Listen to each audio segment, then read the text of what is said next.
Malabo ang napapaulat na pansamantalang pagpapalaya kay dating Pangulong Rodrigo Duterte para sa kanyang birthday bukas. Samantala, naglatag ng mahigpit na seguridad ang otoridad para sa prayer rally sa Davao City bilang bahagi ng pagdiriwang sa kaarawan ng dating Pangulo. Ang detalye sa Balitang Pambansa ni Harley Balbuena ng PTV Manila.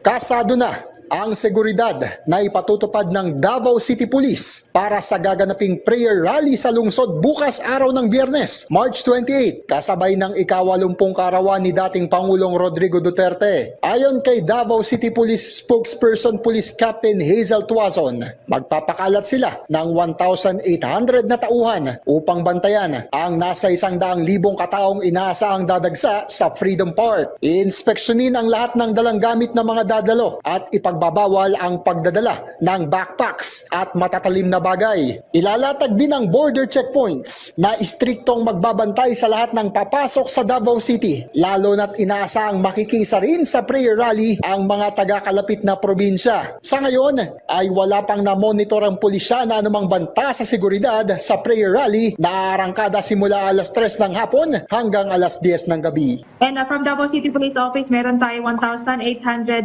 personnel nga madideploy sir in 5 sectors po dito sa area na pagdadausan ng rally po sir bukas po. Part of that sir is bawal magdala ng backpacks at saka yung lalagyan ng tubig dapat makita yung yung laman sir.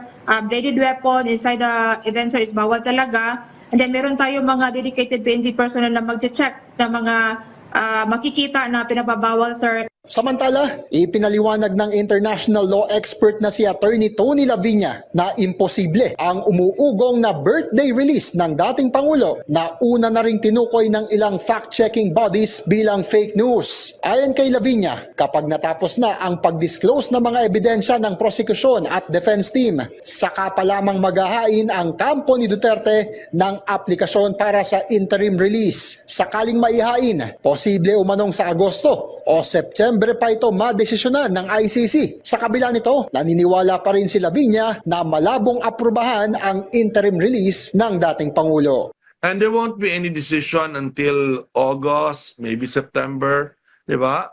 But I doubt strongly kung mabigyan siya ng interim release kasi flight risk siya. Mula PTV, Harley Balbuena para sa Balitang Pambansa.